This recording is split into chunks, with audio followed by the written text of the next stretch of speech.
সবার আগে যাদের সুদ বাকি আছে তাদের লিস্টটা বের করুন। হ্যাঁ, এই মা, আমি একটু বেরোচ্ছি। ভালো সময় এসেছিস রাজা।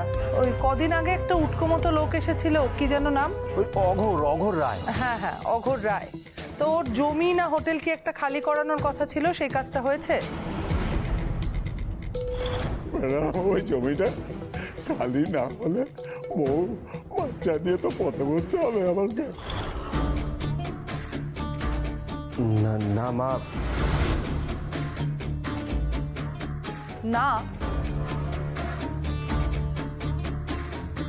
কেন? আমি তোকে কিছু জিজ্ঞেস করছি তো। ঘড়ির কাজটা এখনো হয়নি কেন? প্রশ্নটা আমি তোকে করেছি রাজা।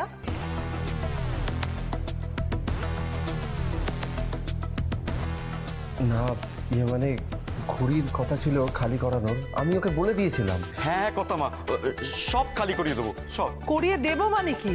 কাজটা এখনো হয়নি কেন সেটা জানতে চাইছি।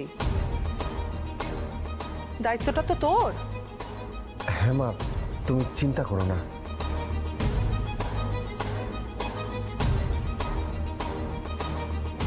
ব্যাপারটাকে তুই বোধহয় খুব হালকা ভাবে নিয়েছিস।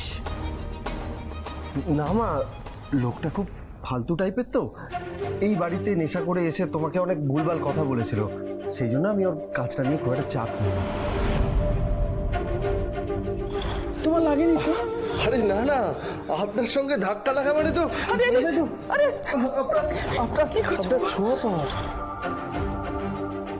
রাগারাগি করো না বাবা, তোমরা খেয়ে নাও। শ্রেয়া, ওদের খিদে পেয়েছে, খেতে দে মা। খাবার কিছু যদি আপনাদের লাগে বলবেন। মা, আমি ওখানে গেছিলাম, কিন্তু ওই হোটেলটার ভরসায় না অনেক মানুষের পেট চলে। তুলে দিতে তো আর 5 মিনিট সময় লাগবে না, না?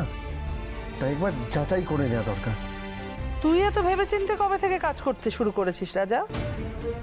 মা, এই কেসটা না একটু আলাদা। কেন?